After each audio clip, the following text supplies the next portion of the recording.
Welcome to Accountants Law Pod, where accounting professionals and law firms converge. Hosted by Linda Artisani, Sarah Prevost, and Stephen Libhart. Welcome back to the podcast, everyone. And we are really excited. Like, we can hardly contain ourselves because we have a show called Benchmarking, and we have a special guest. His name is Ben Day. And I actually think I'm going to let Steve do the intro because there's no way you could do it justice yourself, Ben, like Steve will for you. So go ahead, Steve. Well, thank you, Linda. Ben, welcome to our podcast. We are so excited to have you here today. I know Ben maybe 3 or 4 years now through an association that we belong to. And I went to a couple of conventions and I'd sit and watch him getting ready to go up on stage and talk and share his wisdom with us. And then as time went on, I was at a retreat last fall with a bunch of bookkeepers up in Winter Park. And I learned about a session that Ben was doing, a course that he was doing, and I took the course. And I just have to say it was life-changing for me, for our business. And I have to compliment and say that the 3 people who have made a huge difference for me and my business are right here in this podcast today. And so my heart is full. I still subscribe to Ben's weekly rhythm. He's in the real estate business. So much of what he does is applicable to what we do in the legal business. And Ben, we deal with a lot of people with the imposter syndrome, just because they're dealing with attorneys and they're scared half to death, but they are drawn to the magic of working with the law. And so many of your systems have made a difference for my team and I, and how we do our interactions with our legal clients and how we track things and how we get everything done. And so, Ben Day, welcome to our podcast. I'm so proud you're here. Man, and I'm just thrilled. I'm tickled. I'm honored. I'm excited. And we were doing a little crosstalk before. I truly had no idea what I was going to do. You invited me on. I'm like, cool, I can come on and just yammer on. And then I started listening to what you guys are doing and watching your stuff. And I'm like, what more could I bring up? Even in your most recent stuff, I'm like, I feel like this was the conversation I thought I was going to have. I guess not anymore. And so I'm really excited to be here. You guys are all brilliant. And I'm happy to just overshare whatever I've got with you today. So I'm just excited, man. That's awesome. And authenticity is where we're at in our lives, just being us. So I love that because it'll be a nice conversation for sure. So where should we start? Should we talk about some of the metrics that? Well, could we maybe have Ben tell us about his business first, and where you were a few years ago and how you got where you're at today? That's huge. Yeah, that's 100%. Huge. Absolutely. So hi, I'm Ben Day. And I turned 30 a month ago. And so I'm no longer a young man, but like I was a month ago. 2 months ago, I fell off a ladder and broke my leg. I had a floppy shin. I won't go into the details, but it was the worst. And so now I'm relearning to walk, and I've got a rod in my leg, and I'm doing the things. And what I was really blessed over the last 2 months. So I broke my leg on May 6th. I was out of surgery back at home on May 8th. And between the pain meds and the general bleh of that experience, worked a grand total of like 4 hours in the bookkeeping business in May and in June. And when I came back, it kind of was getting back into it in July. Everything was A-okay. It was just fine. And that's kind of where we're at today. Now, I started this business in 2017, and it was an absolute grind. It was the late nights. It's the trying to pick your niche. It's like I was 23. And so it's not like I had my work experience was bartending before this. So I don't know what HR is. I didn't know anything. Not a CPA. I don't have any experience at all. And I was really kind of struggled through that. Found my groove, found my footing, and scaled it up. And Lionshare went from kind of a generalist but we like real estate firm to Lionshare today has worked with hundreds of real estate businesses. We've got, I think, $500 million in assets under bookkeeping right now, if you want to be really financially stupid about it. We've got a ton of bookkeeping going on. We serve exclusively real estate businesses and different verticals that we can talk about. That's how our like procedures are built out and all of our metrics and everything. And when I break my leg, it's like nothing happens. I'm as close to removed, I think, as I can get without hiring a salespeople or hiring a replacement for me. And I don't even know what that person would do. And so we've come a very, very long way in 7 years. And I am just so grateful for all the lessons and stuff that I learned along the way. And so that's me. And then about last year, I was like, hey, you know what? I think I'm smart enough that I could probably tell one or two people and show one or two people how I did this, see if I can help empower some other bookkeeping CEOs. And that's where coaching came from. I started Built by Bookkeepers, and we've got some cool stuff that we do over there, just helping empower bookkeeping CEOs. Way cool stuff. Really specifically bookkeeping CEOs to be a better boss. So what does it mean to be a boss? And how do you hire? And what do you need to change in that process? And we cover the gambit there. And that's me. There you go. That's the very long intro. Man, you're doing a brilliant one. I think we're sold because you had 2 months out of work and your business still kept running and you didn't skip a beat. I mean, that's proof positive right there, because I don't know, Sarah, we both fell off the ladder together. I don't know how well we would do without us being there. So it's interesting. I love it. I know that probably for anybody listening, that's a dream. The hard work that's not really discussed, but like you said, it was a grind in the beginning. You had that mental shift. You drove the vehicle in the way that you wanted to drive. That right there, that's the work I feel like we're in the middle of ourselves. I mean, Steve as well, just to be full disclosure. But Linda, I completely agree. And I love to hear that you're the person that has done that though. Like you're not the figurehead that's removed yourself so much. You know what I mean? Like you're in it. So you know those feelings and those emotions that go with it at such a young age. I mean, Jesus, that's Very young. That's pretty awesome. Done an amazing job at empowering his team. Yeah. Giving them permission to do their thing, Yeah. giving them the tools to do their thing, and having everything on the back end to monitor it and coach and encourage and get it done. He's just amazing. And I'm hoping you'll share some of that today, Ben. But That's awesome. Steve, I love that that's you're sharing hard road to go down, and he did it. Yeah. Well, and I feel like there's a lot of conversation, Ben, if we hear it right now in growth. What is that exactly? Is it growth of people? Is it growth of clients? What are we measuring? I feel like it's the measure of the value of something like you just said that happened. Sorry that accident happened to you. Jesus. Thank you. Yes. Not in the cards, not what I had for 2023. Right. But to me, the measure of value and that, I don't even like using the work-life balance, but the measure of value of what it is that we're living in every day. Mm-hmm. That's beautiful right there, that you've created this, what I call my dream. So. Well, thank you. And yeah, look, and there is a moment in the middle of lockdown part 1, right, where the business was not going well. And I had to do some really personal, just soul searching of like, what am I doing? Because this sucks right now, and I don't know how to get out of it.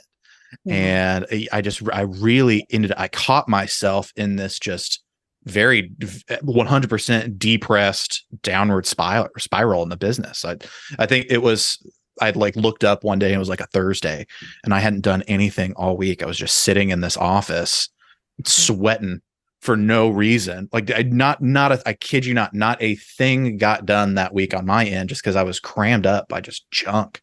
And negativity. And at that point, it was like, all right, I gotta anchor myself to something, right? If we're gonna perform, I gotta really shift what's going on. And that something just really simply became gratitude. And it was like, man, I could be like out of work right now. I could not have a business at all. I know that this sucks right now. Like, full honesty, this is trash. But if this disappeared, even just the skill sets and the lessons that I have right now, I can go and do something else. And so let's stop being mean to ourselves embrace a little gratitude and try to use that to kickstart some momentum. And that has yet to steer me wrong when things get weird. It's like, man, what do you have right now? I've got a business that can, and that's honestly when I fell off the ladder, I was so mad.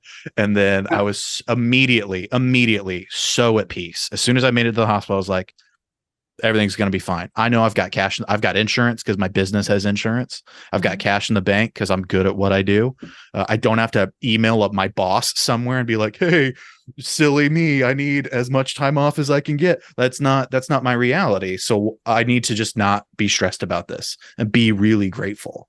And that really carried me in ways I can't describe. I'm so blessed, so grateful is really just where I try to live every day, you know? That's something that, I mean, I studied yoga and I was a yoga teacher, and I can tell you that we did gratitude journals. We would just, even if you just get up in the morning and just for 5 minutes, think of everything you're grateful for. And it doesn't have to be a person. It can be any little thing, and it can shift your perspective. Last year I went through the hurricane where it flooded my house. It ruined all our rental properties down here.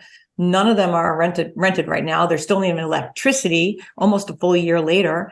And we're just sitting with this unrented property. And I just look at I still have a beautiful home, and I had to move out, and we had to move out. A lot of our stuff got taken up, but I kept saying to myself, it's stuff.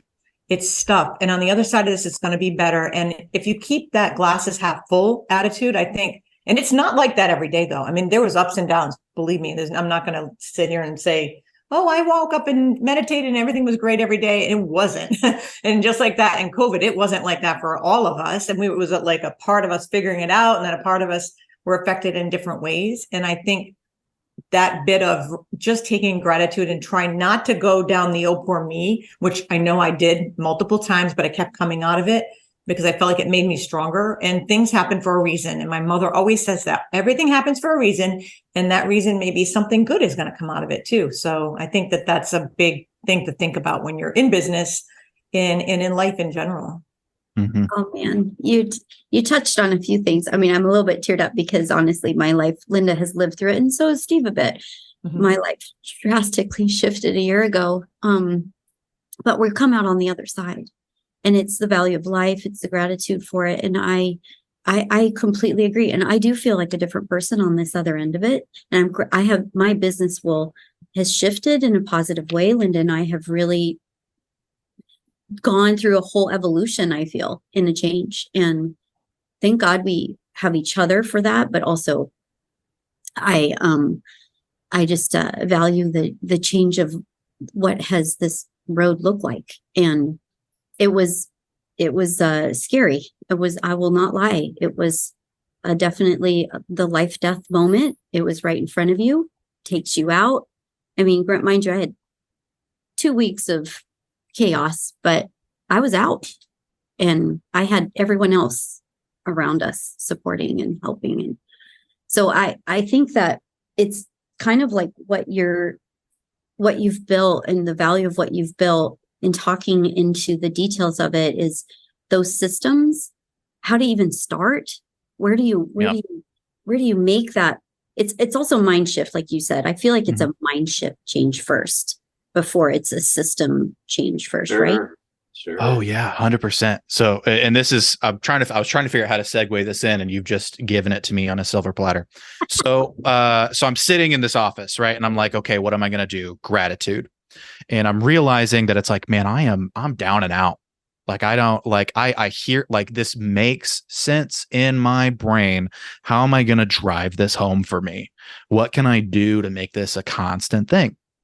And then I remembered every motivational poster I've ever seen in my life. And you guys have seen these. They're all over like your Bed Bath and Beyond. Well, not anymore, but like they're all over your retail stores, and it is like live, laugh, love. Like that's the one that you just could not escape, still can't escape it. And for a long time, I was like, these are so stupid. I will never have something like this in any home that I live in. Why would you? Who needs that? Who needs that kind of thing around? I right now, you can see it. I have a live, laugh, love little dumb little sign in my background, right? Oh, exactly. Right. I love these journals you're showing right now. It's so important. And for me, how this segues right into the growth in the systems and the mindset is, number one, you're not too good for live, laugh, love. Like you like, everybody needs, like, there is a bedrock that you're going to hit, and it's like, you'll take support wherever you can get it. So I want you to get as gimmicky as possible with it, right? Like, if it seems a little stupid, whether it's like live, laugh, love, or like, I know a lot of people push back on like journaling. And so like a gratitude journal, squishy. I'm better than that. No, you're not. Nobody's better than that, right? Lean into it. It's there for a reason. It helps. And the gimmicks are what has grown into, and this is an excellent example. The gimmicks are what have grown into how I empower my team and how we begin to build systems around that. And I've got a great example. It's very timely for us right now. It won't be for when this releases. I'm pretty sure today, August the 2nd, is the release day for the new blockbuster movie, Teenage Mutant Ninja Turtles Mutant Mayhem. I think you're right. I think it is today. Oh, I know that I'm right. I know that I'm right. Okay. I love it. So, and the reason I bring this up is because we're like gimmicks, empowerment. How do we get performance, especially out of your team, right? And there's a ton of soft skills out there, right? You've got Enneagram, Strengths Finders, and the DISC profile, all these things. And I'm like, okay, I'm going to learn this. I'm going to empower myself so I can be better with clients and better at sales, better at leadership. But my team is also need to be better at leadership and better at client relationships. And sometimes you get clients that are a little ornery and you're like, how do I deal with that? And I'm doing all this personal development to deal with this person. How do I quickly give years of that experience to a team member? Yeah. Heroes in a half shell, Teenage Mutant Ninja Turtles. So what we do in our onboarding with our team is I say, hey, you can go learn about the DISC if you want to. Learn about DISC profile. DISC profile is 4 dominant features, just for anybody who doesn't know. It's you either just did this in your weekly rhythm this week. I just did it. Yeah. And I'm diehard about this. DISC is dominant, influential, like steady, I think, or conscientious. And it's these 4 dominant personality types. If you are a Teenage Mutant Ninja Turtles fan, it's pretty easy to map these 4 dominant personality types to these 4 silly little cartoon characters. And so I'm buying my team and whoever they want to take with them movie tickets to Teenage Mutant Ninja Turtles this week, because I've talked about this so often. They're like, this is so dumb, but I get it. Because I'm going to get on a call with somebody that's a high D personality, that's very direct, has no time to waste, hates your small talk, will cut you off. And if you will just shift your perspective a little bit to, oh, this person's a Raphael. He's a little mean red turtle, but he's not mean. He's just very to the point. Like the whole perspective shifts. I was going to say that. Sarah, what's the name of that one again? Raphael. Raphael. Your new name is Sarah Raphael Prevost. Here's the best thing. My brother-in-law is Raphael. It was his name, and I call him Raph, and I've always loved Raph in the Teenage Mutant Ninja Turtle, or just in the Mutant Ninja Turtle. So, and I've learned the skill. Let me just say that I've learned my voice needed to be heard. I needed to be direct, and that's how I speak. So, thank you all for confirming me. Dude, it's my pleasure. And there's nothing. The point is, there's nothing wrong with that. You're delightful. Right? Direct people are excellent. And Steve and I work with a ton of very direct people just as bookkeepers, not even as attorneys or real estate people or whatever. You just got to kind of like, it's a shift. It's like, you're like, oh, wait a minute. This has nothing to do with me. This is all you. Exactly. Yeah. Exactly. Yeah. How can I best cater to you? Because this is not going away. You reframe it and I love it. Yeah. And now every time I get on a call with my team's like, hey, I've got a meeting this week. I'm like, hey, just remember, they're a red turtle. So don't go in there with your lasagna recipe. Go in there with a pre-prepared P&L. and let's get to it. And then you could talk about lasagna when you're done, right? Yeah. I love that. So, Ben, one of the things that I've always admired in working with you in the weekly rhythms that we watch and the course that I went through with you is how you explain things, how you visually explain things. And would you mind sharing and doing one of your charts and walking? You guys, this is so amazing. And when you do this with your team, it creates that infectious atmosphere where they're doing the same thing. We've got somebody on our team who loves the way you chart. I shared it with her. And now she sits down, she sits in the background when we do a consultation, and she's preparing that chart. And when it's done, within a half hour, the client has it. Yeah. It's amazing. So I'm going to be quiet and let you go. Of course. Don't well, forget, this so is a podcast, Steve, so we have to kind of describe it too. Correct. Yes. Or they can go to YouTube and watch us all. There you go. Yeah. Yes. If you are, I'm going to do my best to visually describe a bunch of boxes and lines.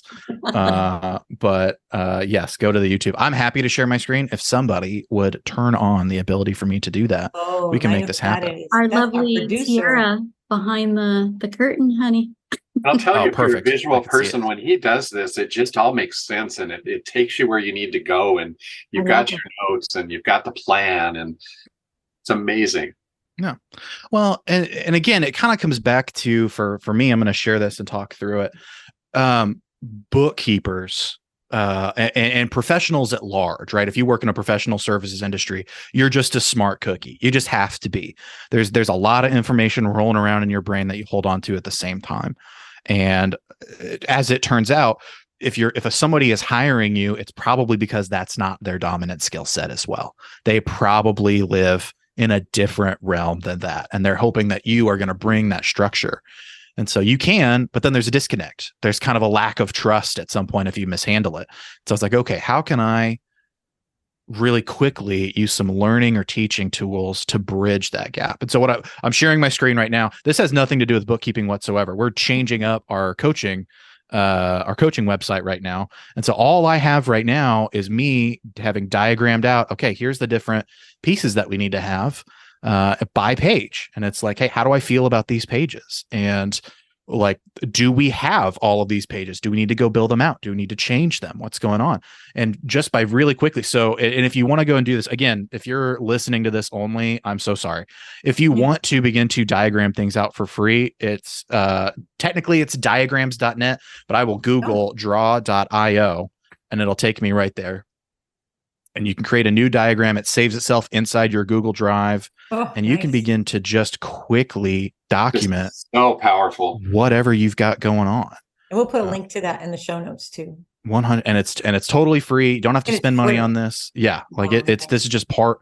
This is like the unsung hero of G Suite services, because I'm pretty sure Google owns part of this, right? But you can begin to do any kind of stuff, and you can begin to say, okay, like what? Like I've got a person, right? So like, let's say, hey, here's our client. The client's giving us information like receipts. Now, what do we do with that? Where does this go? And begin to outline your process. And then you can sit down with your whole process, however many steps it is in this outline, and say, where are we breaking down? You can turn this into your SOP. 100%. Yeah. And we've got pictures like this everywhere. We find this is really beneficial. We use Lucid Chart, which we pay for, but maybe we won't keep using, but we map out, because we put a lot of people, we take them out of an antiquated system and we move them into a modern system.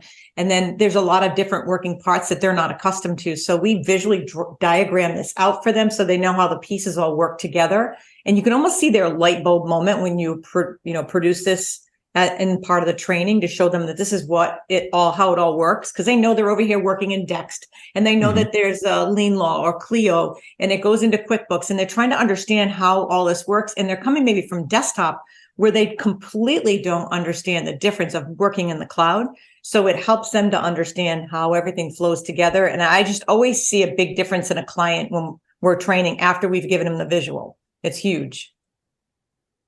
Dude, I totally agree. We bake, and I don't know if you guys do this or not, but we have so many clients, and rightfully so, that just like they want to be smart. They want to understand the system. They don't necessarily want to use it, but they want to know enough about it to really understand what the capabilities are. And then they underuse it 90% of the time. But so so what we end up doing is we added an extra call to their onboarding process. And that call just is, hey, let's make sure your bank feeds are working, and let me baby step you through not even your side of the process, but our side of the process. Here's what the back end of the portal looks like. Here's the different kinds of stuff we can do, and really begin to build. It builds a little professionalism, a lot of transparency, begins to build that trust from the get-go immediately after the sale. And I've yet to have a client say like, hey, this was a waste of my time. If anything, they ask more questions about it. I can see where could be really applicable with the difficult law firm when you're working on a trust reconciliation that has turned into a giant monster, and you need to refocus the client and say, okay, here's what we've done so far, here's where we need to go, and these are the steps, and these are the things that are stopping us, these are the things where you're helping us, these are, mapping it out visually just makes such a difference. Well, I don't know if you've had this happen. It happened to Linda and I. We were a little bit like gobstopped, like just struck by it. They literally held up the paper, printed it out, and said, where on the map are we? Yeah. It was a multi-phase project. It was a multi-phase project. And it was so funny because I was like, oh, that just affirms we were okay with our track. But I love the way you've got this. And if it could just be integrated in what we use. Building trust is important. And building trust with the client. Let's face it, onboarding is very rocky. It never goes as smooth. I don't care how well you plan for it. Things happen, and that can build frustration. So if you're completely transparent to the whole thing, and you're like, Sarah's like, we're right here on the map, that helps them understand, because it is sometimes taking them from, I couldn't log into the cloud and I restarted my computer, and like, oh, okay, let's start there. You don't have to restart your computer if you couldn't log into the cloud or whatever was not working right into the web-based product. Maybe you have to clear your cookies and cache, and you have to go into all of what that is, but they have to understand how the systems work. And I still believe too, like we work with bigger law firms. You need to let the girl that's doing the AR, the guy that's doing the AR piece, they need to know why the things that they're doing is important to the whole thing. They need to know the whole process. Just being in one little, like with blinders on it, the one process, it's better to have them understand why it's so important to get these things done in certain timeframes for everybody else. And I think that that's another piece of the training that we have to go into. Man, 100%. And I want to speak on this a little bit, because I know you guys have got some folks dealing with like imposter syndrome, or how do we build this and scale it, right? Whether it's just you or you're trying to get out of it and hand it off to a team member, right? Because what we know about building trust and working with teams that are in our office and not in our office, that's a lot of personality, and it's all over the phone, and people would you please just come to the office, and why isn't this done? And they start treating you like an employee, and nobody's patient, but then they don't give you the things that you need in order to finish the dadgum cleanup, right? And it just explodes. And so I'm still running sales, and so anytime I've got a prospect that's like, hey, how long is this cleanup going to take? I'm like, how fast are you going to get us the information? And some of them love that answer, and some of them hate it. And so I'll lead with that, but then I'll say, listen, here's what we want to do with this cleanup. I can't give you a timeline on this. I can't, because here's why, right? Life happens, things happen. We may find a bigger mess once we get in here, but we're charging a flat rate. So you're getting what you're getting. And I'm, man of my word, we're going to follow this through. And if you really want this to get done fast, I need 30 minutes a week from you. Let's get on a call, same time, same place, for 30 minutes once a week, and do a status update. And you can see the portal. You can see what questions we have out for you, and you can ask us questions. And every week we're going to hold each other accountable to that. And kid you not, that gives the bookkeepers on my team and me all the kick in the pants that we need to make progress on this cleanup every week. Because then we got to show up with nothing in our hands. We're like, oh, we didn't do anything.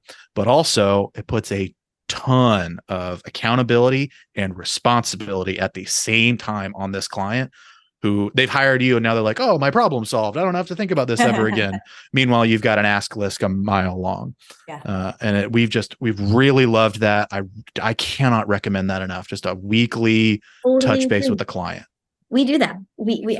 That's nice to hear. Yeah, it's nice to hear that you're confirmed, because it got to a point where one person was like, every day it was just peppering. Hey, you know what? save your questions. We'll meet you in a weekly session. You have 15 minutes. If you don't want to make the 15 minutes, courtesy of letting us know, but we'll be there. It's on our calendar. If you don't want to come, that's fine. If you don't show up, we'll send you our questions.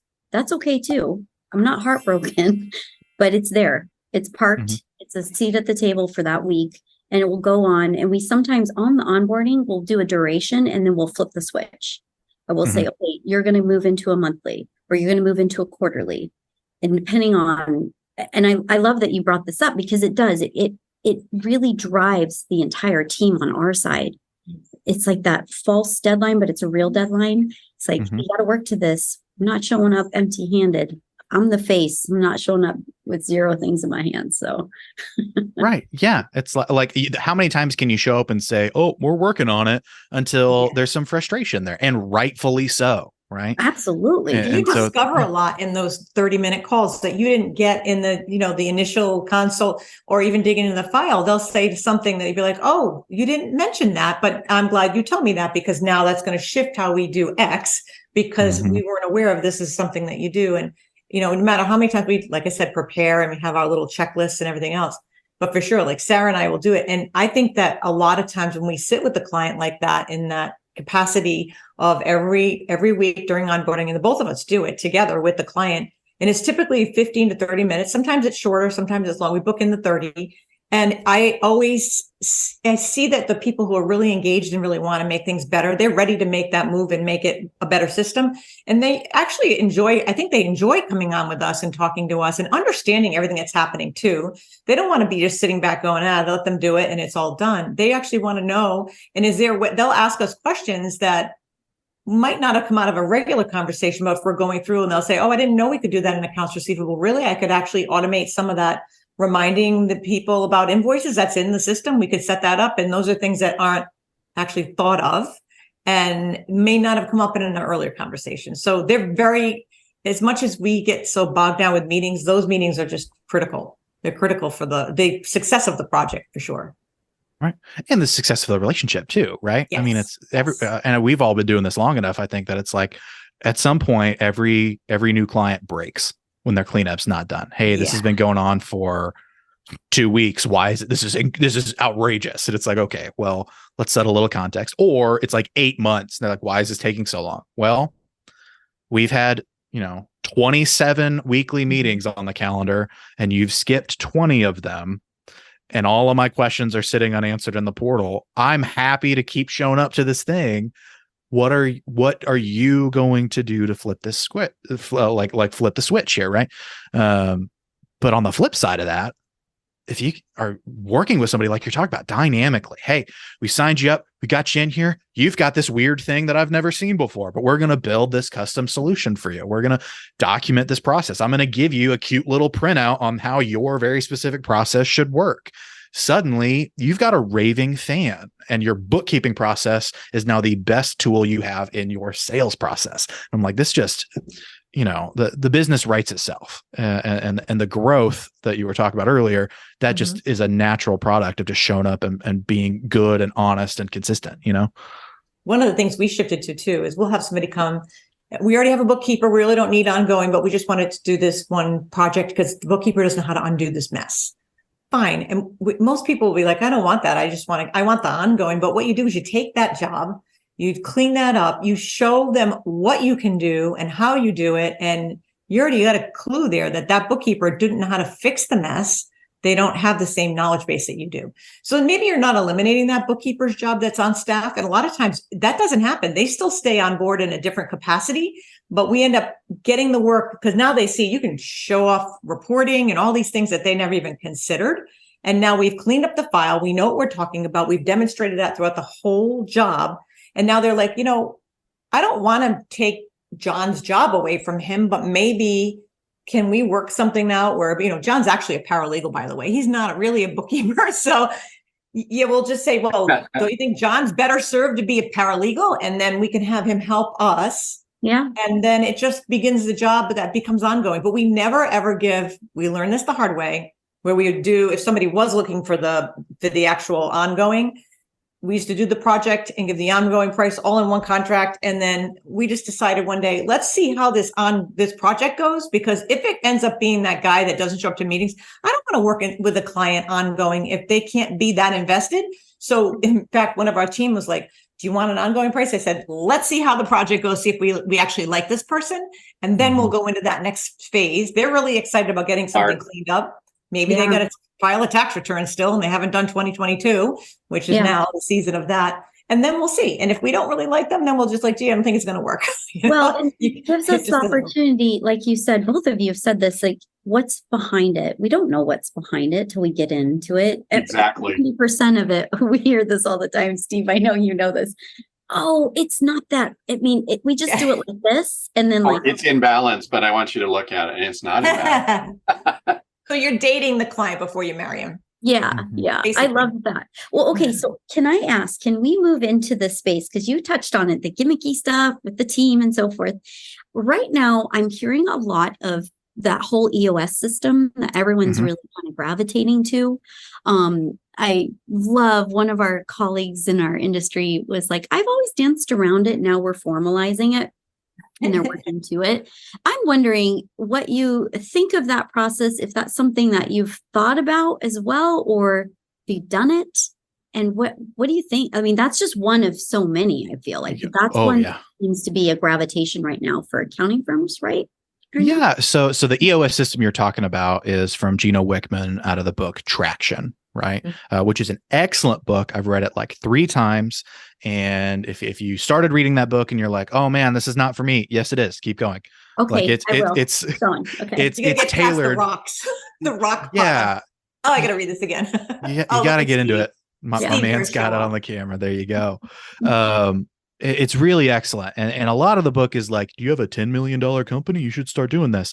You could start doing this under 6 figures. Like the concepts are just good. And you may not be able to implement all of it, but like what you were talking about, the rocks, easily, without a doubt, one of the best things that we check daily. And we led this off a while ago about like, hey, let's talk about benchmarking, right? And benchmarking is supposed to be, what is the number that we need to do? Like, what is the number that tells us how we are doing, and how can we make that number better? Is this even the right number for us in the first place? That fundamentally is what that is. And this is from EOS Rocks. And so if you're like, man, should we begin to do that? Yes. Spend a lot of time thinking about this, because our rocks are why I was able to work way under the normal amount of hours, and have a very loopy, like Percocet brain, and the business was fine, right? Because in that 4 hours, I would get a little report, and in that little report would have all of my numbers, and I'd be like, cool, we're fine. Everything's solid. We are doing everything that we're supposed to be doing. I don't have to worry about this. Go back to bed. And that's, so yes, 100%. I will co-sign on rocks at a minimum. Put some big rocks together. Put together I think Traction calls it, they call them big rocks, but they also call them, like, every team member should have one number. Every team member should have one number. And I'm happy to explain a little bit more about what they mean with that. Yeah, that would be awesome here, because that's interesting. So homework, Linda, homework note, Steve, we're just dragging you in because we're just like one happy family. So I've got my Traction. At least I'm there. I have that book. Linda has to get that book again. The hurricane swept it away, essentially. It did. It took a lot of things away. Right. That's how that goes. Okay, so I'm going to share my screen with you guys. Again, if you're listening to the podcast, stop it. Go to YouTube. And I'm going to prep this up because it's really excellent. Let me see if we can do a little bit of this. There we go. Thank you so much for turning this back on for me. Okay, so, and I'm going to give this a little bit of time to load up. When you're coming up with KPIs and benchmarks, right? There's 2 different ways, and I'm gonna begin to use the word KPI here when we're talking about the numbers. That is a key performance indicator. This is a list of, according to Traction, it should be maybe 5 numbers up to 12 at tops, but there shouldn't be a whole lot of them that tell you how your business is doing. And if you're really good, a KPI is what they call a leading indicator. And the best example you're ever going to get in what kind of indicators there are is it comes down to like diet and exercise, right? You've got leading indicators and lagging indicators. A lagging indicator would be, man, I lost 2 pounds this week, right? That's a lagging indicator. That is the result of some work that you did. The leading indicator would be, man, I ran a mile every day. I ran my mile today. And then I ran my mile this day and this day and this day. And because I'm running this mile, I think I'm losing 2 pounds a week. And that's the kind of, it's very action oriented. It's not very results oriented. Those are the numbers that you're looking for, right? And so when we think about benchmarking and KPIs in a bookkeeping business, not taxes, not accounting, just bookkeeping, the end result in your production is a client has financial statements in their hand by a certain date, right? That is a lagging indicator. And lagging indicators can tell you that something broke somewhere. And so we measure that. We measure for sure. And I get a Slack message. I'll show you this. Well, first I'm going to see if there's anything there that you shouldn't see. But what I can show you, I think, is just the report of our, oh yeah, I'm going to copy this and paste it in. Oh, this is going to make us look real good. So this is a message that I got from my office manager.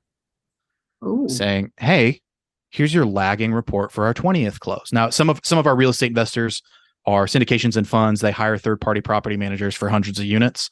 They produce property portfolio financials, and then we incorporate those with entity level financials. And so we have a 20th close to account for that. And then we've got different statuses. We've got 40 clients in this 20th close. 19 of them were done on the 20th. And so this is going to tell us like, hey, what's going on? Like who's on this list and why? And so then we kind of go through and we can say, okay, so 9 of them are in progress on the way. 5 of them are technically in, like they've sold the property. And so they don't really care about their finances and we're kind of wrapping it up, but they're still paying us, like whatever.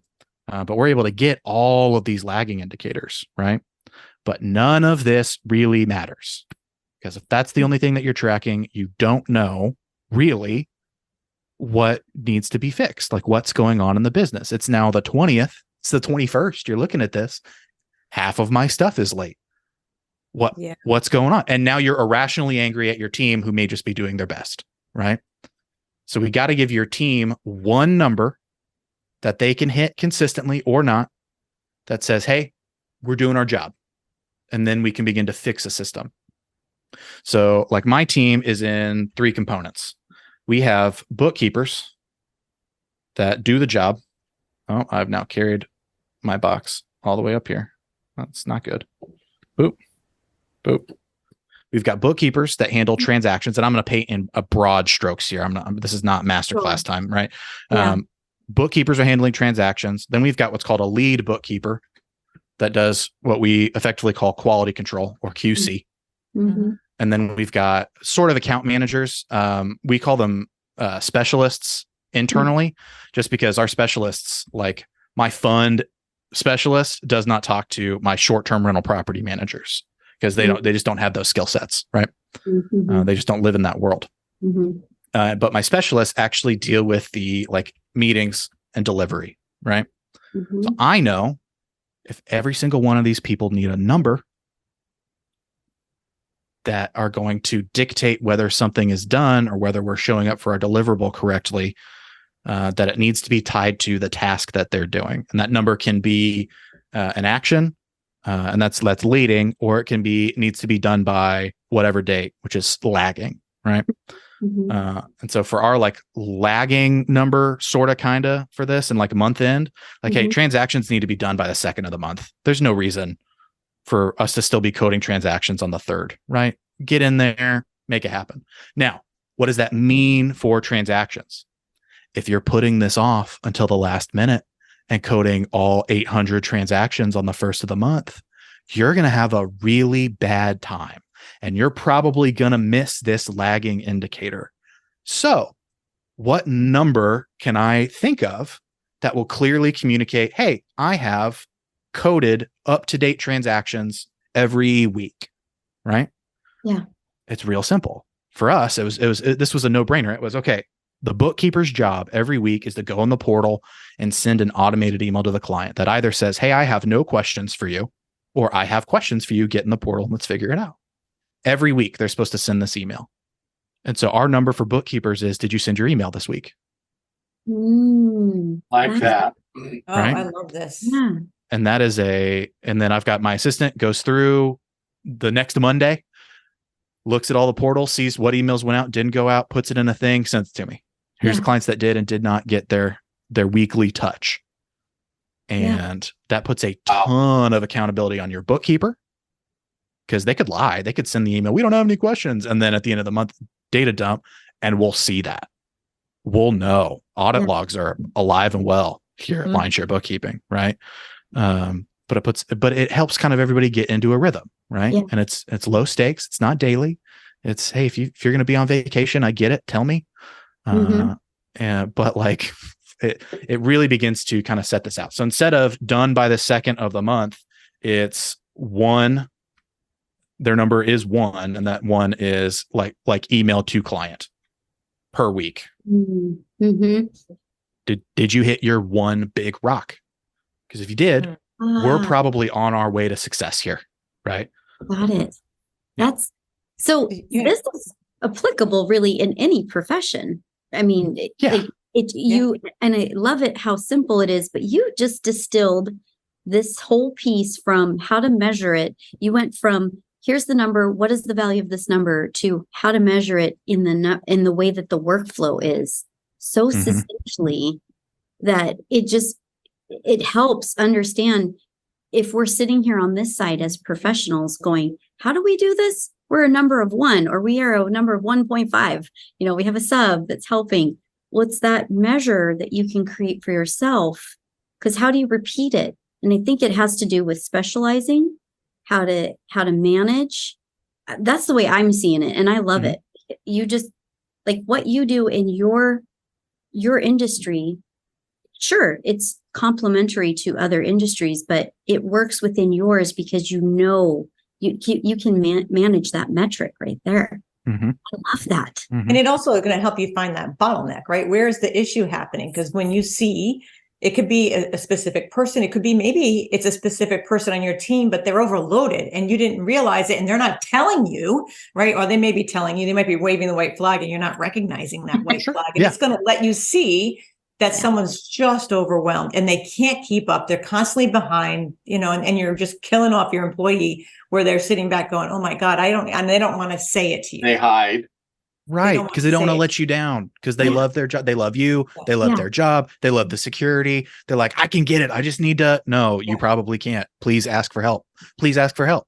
Yeah. Right? And I really highly recommend, if you are listening to this, please pop over to the video, because it's not a complex, detailed thing, but I'll tell you, the way you just lay that out is so simple. It looks so simple, and it really, like Sarah said, mind blown. I mean, this is just what we need to do in our businesses to make them work, right? So then if I fall off a ladder, which I hope it never happens, I can have it work. Because what you saw in that picture, what I noticed was that you weren't reliant only on the top of the funnel here, the boss or the owner.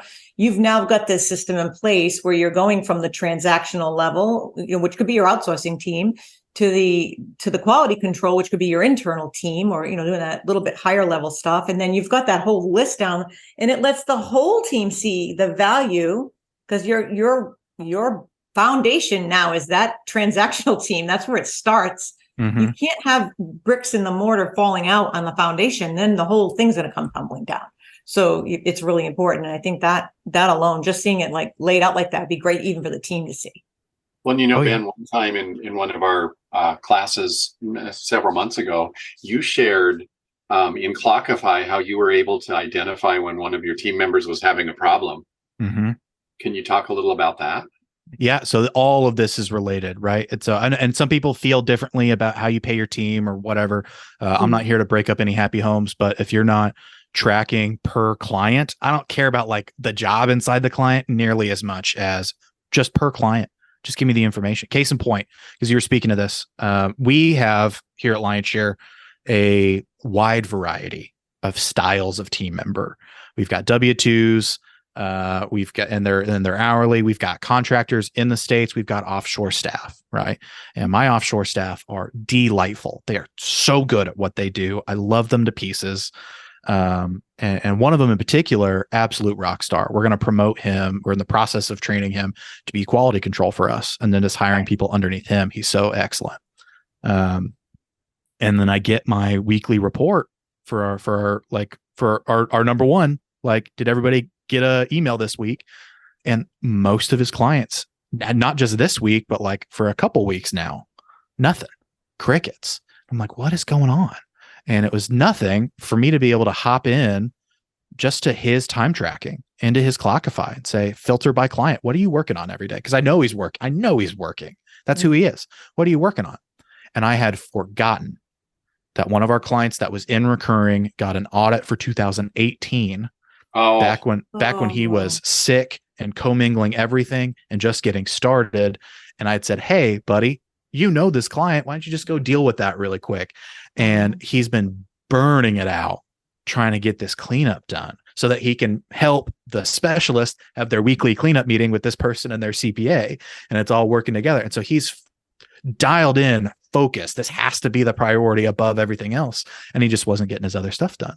And so when I came into that meeting, it wasn't raw, bad boss, mean energy. You're letting me down. It was, dude, I'm so sorry. I've set you up to fail here. I really wish you would have told me, because I don't do, what do I do all day? I support you. That's what I'm supposed to be doing. Please let me know the next time that this happens. Let's fix this right now. What do you need from me? And it's a great way to be a good boss, to point out like, hey, please don't do this. Like, you're suffering. Please tell me. Let's please get the stuff done. The number's here for a reason. And maybe is it time to do something different? Do I need to hire somebody under him to do those guys so that I can have him be the cleanup powerhouse that I know that he is? It just, a good number will tell on itself, and having that time tracking in place gives you the context you need, so you don't have to pull water from rocks in a situation like that. I love it, because you also helped them understand. I appreciated that you made this a priority. I thought it was like a, hey, go do this kind of thing. And they have that trust and experience with you that they wanted to do good, that they wanted to excel. And it's interesting that we're talking about this, because I just happened on X, former Twitter, I don't know what the hell you want to call this thing. Anyways, happened to see a post from someone who basically was on a bit of a rant, who was in this space of saying, hey, why are these CPA firms boasting about this and paying pennies and lack of support to their team? Grow up and support your team, essentially, was kind of the crux of it, and flip it. And I do feel like that's a huge thing to us. Yes, it's an investment if we want to bring in somebody to train on and do this. But yes, it's also an investment if we want to take you to a conference and invest in you as much as we possibly can financially. It is more about how we work together. It's more about your lives as much as it is ours, because what we do in performance saves us on the back end in other ways too, right? Like, I don't know, Steve does this really well, and I call you out, Steve, on this, is you think about some of your team members and the things that they like and the special surprises. It's not about the annual bonus. It's about the one-offs, right? Like, I'll tell you, working with our law firms, I mean, I get passionate about this. Yeah. It just drives me nuts at the holidays when they come and they say, well, we want to give out $30,000 in bonuses. And I'm like, well, did you look at your KPIs? We've been talking about what's your paralegal's KPI relationship, their hours in relation to collections, or whatever the KPI is that we need to monitor. And, did they earn that $5,000 you want to give to them? Yeah. And if they didn't, what are we going to do to figure out ways to motivate them? Maybe it's not money. Mhm. Maybe it's time off. Maybe it's they're taking care of a sick relative and they need something there. I mean, you have to dig deeper and find out what it is that's making them tick the way that they're ticking. But just throwing money at it, because I've seen so many times in law firms give out these massive bonuses at year end. And I used to, when I worked in law firms, I could sit there and go, well, I know Sarah is going to leave after she gets her bonus. She's going to give notice. Oh yeah. And I'll be darned. I would create my own little wager system on it. It's not always. Yeah. You're right. Yeah, it's not. Well, I part of me here is that we kind of talked about too earlier. We have accountability and boundaries with clients. We have accountability and boundaries with team members as well, in a healthy way, not in a demeaning, demoralizing way. And I do feel strongly that Linda and I have stepped through this a few times where we've increased too fast, too soon, and so that we've learned that it's hard to realign it, but it's like, where are we with that client? Do we get to reevaluate our services to them can level up? Do we get to evaluate that? Are you in process of working with us on that so that we can use that? Because that difference would be a reward back to you, right? How well you manage it. And I feel like what I hear, Ben, is you've set up a system that's just so well balanced. You can monitor it, you can measure it, you can put it on strings in a positive way, not in the negative way. And the misleading thing, I do feel strongly, and let me know if you feel this way, that when you have a global team, it's management. I feel like the analogy of like, hey, I'm just going to get this, the stuff will be done, and then tomorrow. No, it's like any employee. You've got to foster and manage it and reward it and or point out the things. Am I right? Or, I mean. Yeah, you are right. Oh, 100%. Yeah. And here's what I love that Steve has said too many times to me that's resonated deeply. Right. And so here you go. If you take care of your team will take care of your clients. Right. Classic Steve. He's dead right. He's dead right. So when we're talking about incentivizing, the other thing that I know about bookkeeping is that by and large, it's kind of a thankless job a little bit. You're either doing everything right and you're hitting the job description, or you're not and you're trash. Or and the one thing you do wrong is somehow the straw, right? Yeah, exactly. Yeah. And so what are we doing as CEOs, as team leaders? We're attracting these bookkeepers to our team. Are we putting them just in that situation multiplied by 20 or 30 other personalities? That's awful. I don't want to work there. Where do you want to work? I want to work somewhere where I have a little win every day, where somebody on my team that gets it has my back. And so the number of times that I'll go to a team member that's underperforming, they're not hitting their number, and I'm just like, hey man, I'm looking at what you got going on. Help me understand, like, what's happening. And I'll kind of give them permission to say things like, man, I'm just busy, or I was wrapped up in a priority, or man, this client just drains me. Okay. Do we need a gimmick? Do we need a little Raphael Red Turtle moment here? Or maybe is this client just kind of the worst and I need to step in and play bad cop? And I'll have conversations with team members. I'm like, hey, I really want you. I'm going to get involved. I'm going to see if we can change this up. I need you to tell me if this gets better or worse, or if it stays bad. Because if it stays bad and I'm not getting the buy-in, we'll just fire this person. I am not married to this client like I am married to you. And for me, that's huge. Dude, that's where there's a ton of fear on the CEO side with the implications of that. But you will have buy-in from team members. They'll never leave you. Right. Or if they do, it will be heart-wrenching and they will give you infinite notice. I've had that happen to me twice now.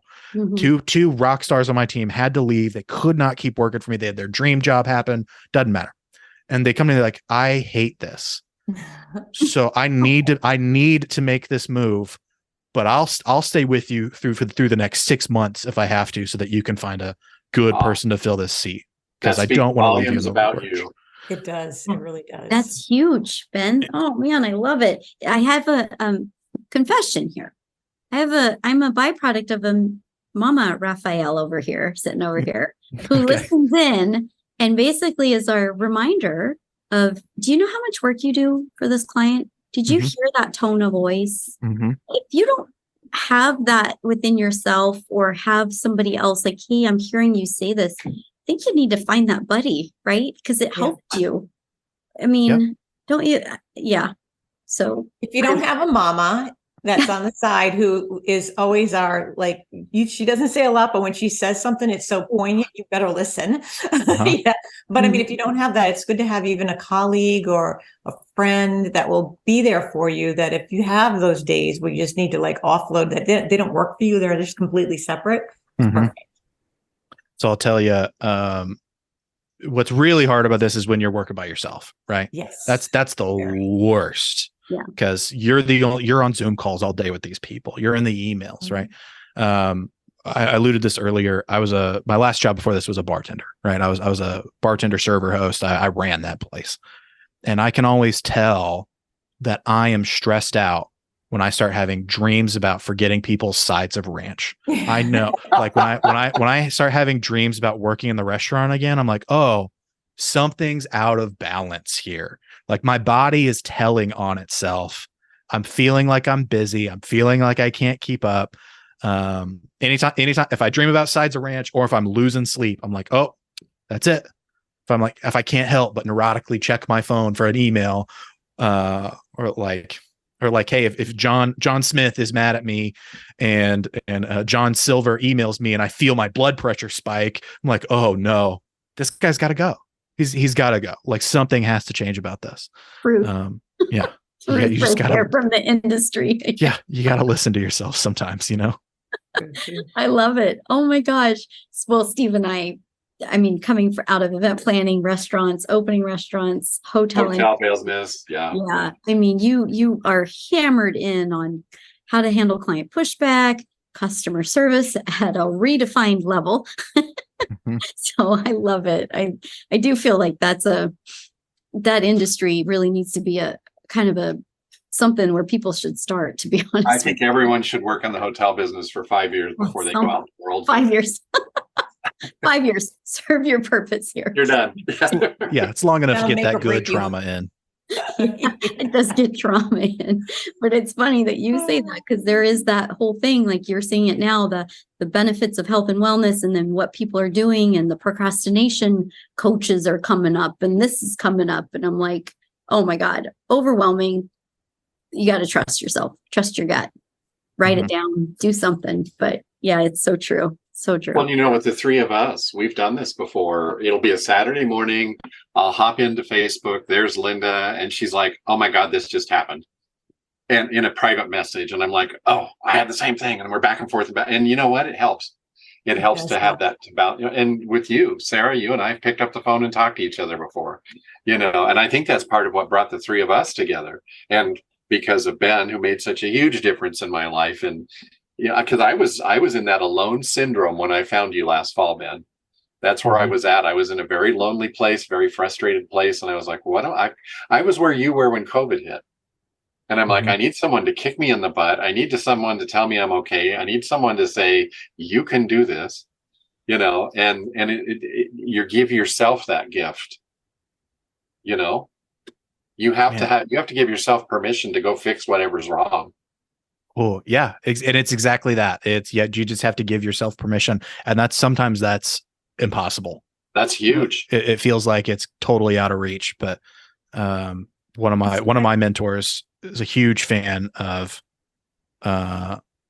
just surrounding yourself. Always have peers around you at the same level, have at least one person downline from you that wants to be where you are, so you can kind of nurture and mentor that relationship, and somebody that's where you want to be, that is kind of showing you the other side of what's happening. And that if you can do that, you can put people in your life that are like that, the loneliness will disappear.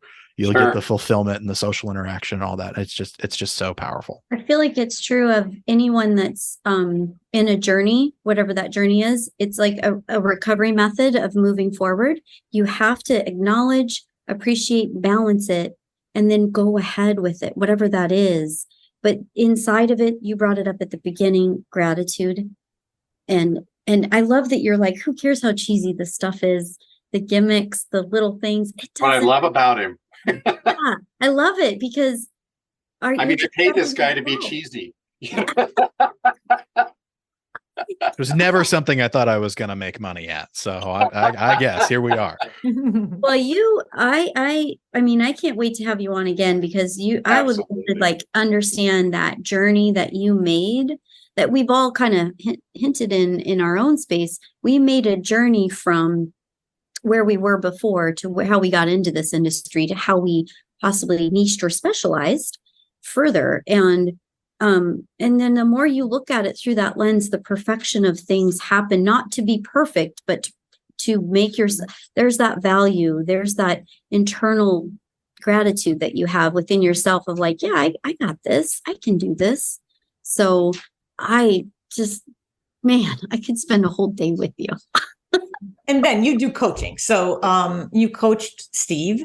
So you do coaching for other bookkeepers. So if somebody's listening in and they're looking at like, this is me, if this spoke to you and you're listening and you're like, this is me, I could use some help on that, whether you're that solopreneur or you're a person that's got a team and you're trying to figure things out. How can we reach you if we want to hire you to help us with our firm? Sure. 100%. So, and we've kind of talked a little bit about benchmarking today. Part of what coaching really is for us is it's not instruction. It is action and implementation. What are your benchmarks? What are your numbers? How can we get there? And that's really what our coaching program is all about. So we've recently retooled it a little bit.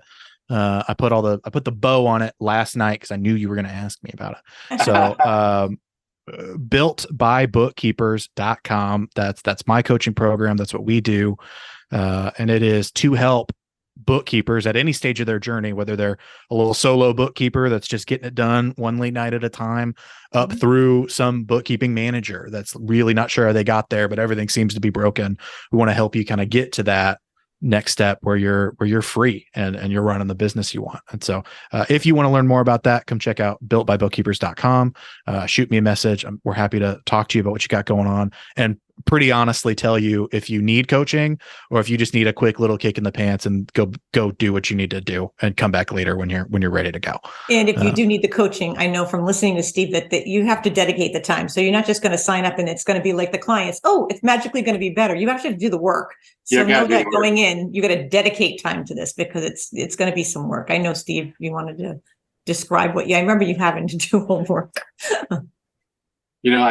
I like how Ben, he took I think there were 4 in our group, and we would meet on Tuesday nights for like 3 hours, I think it was, every other week. And he would challenge us, and each of us got about a half hour to interview with him during this meeting, where we are at, what we did the last couple of weeks, how we got there, the tools we used, all those sorts of things. And this gentleman would just sit there and listen and absorb. And when he was done interviewing all of us, I would have gone and had a scotch and water at that point. But he literally would take over the meeting and go, okay, you talked about this, Linda, and Sarah, you talked about that. And Steve has this problem. And he would just weave it all together and give us our marching orders for the next time. And we made progress. And we got this sense of safety with ourselves and our businesses and the getting over the fears and all. I mean, it was hugely powerful, so worth it.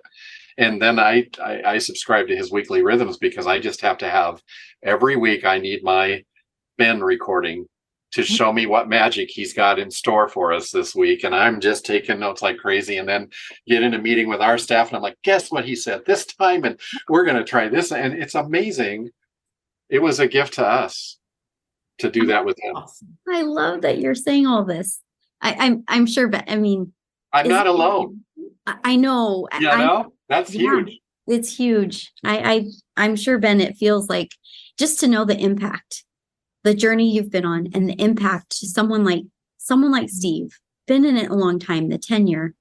It's such a gratitude space to be in, I gotta say. The absolute fulfillment that I get from it. And that's really where coaching started for me. It was like, man, I don't want this huge coaching business. That's not what I want. I really want like maybe 4 or 5 people at a time that I can really just show up for, where it's like, hey buddy, I've been there. It sucks. I mean, you may be in the middle of your gratitude moment. It may be looming and you haven't realized it yet, but like, it's coming for you. What can we do? How can we begin to structure and build out? And to your point, it's not instruction. A lot of people sell courses.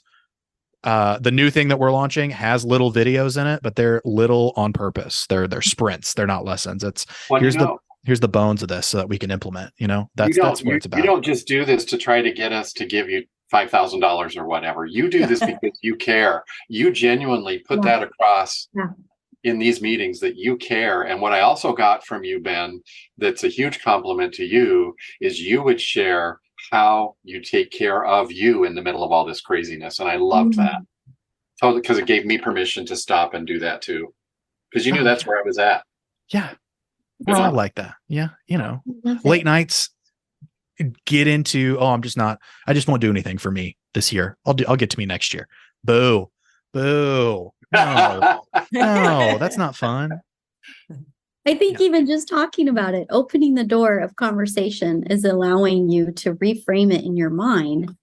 And I got feedback this week from the Scaling New Heights thing. And I got to say, I teared up because I had so much gratitude over the fact that somebody said they actually learned something and they wished they had more time and it was applicable. And I thought, oh my God, I was just speaking my mind and my heart. That's what I was doing. So I completely agree. I didn't know that was something you needed. And I love that we can do that. We can do that for each other in all kinds of ways. So it's just been such a reward to spend time with you today. I am so, Steve, you know me well. Let me just say that, my friend. And we get the benefit of Ben taking us out of here today. And he's got a great voice too, by the way. Before he does that though, Ben, will you come back? Come on the hot seat. Yeah, absolutely. 100%. I'm putting him on the spot. 100%. I whatever you want. Yeah. And I led with this. Is like, I feel like I'm going to show up and just be part of the orchestra. And that genuinely, for anybody that's like, man, I wonder if I should go on the podcast. Yes, you should go on the podcast because you guys have been nothing but fun and very understanding and very good at passing the mic and all. Like, you guys are just stellar. So yeah, anytime you want me to come on and just rant some more, you've got my number. Like, it'd be my pleasure. We know you. I love it. Please take us out today, Ben. Sure. So if you would subscribe to this podcast and our YouTube channel, the LawPod YouTube channel. We would also love it if you would rate this podcast and share it with your friends. If you have questions, topic requests, or guest suggestions, you can email us at info@accountantslawpod.com or send us a message through our website, accountantslawpod.com. If you would like to join us in the Accountants Law Lab, visit our website at accountantslawlab.com to sign up. We would love it as well if you would go ahead and follow us on Instagram and TikTok. Awesome job. Well, thank you. Thank you. And until we meet again. Oh, yeah. So true. It was a pleasure. Thank you guys, for joining us. Thank you. Thank you. Yeah.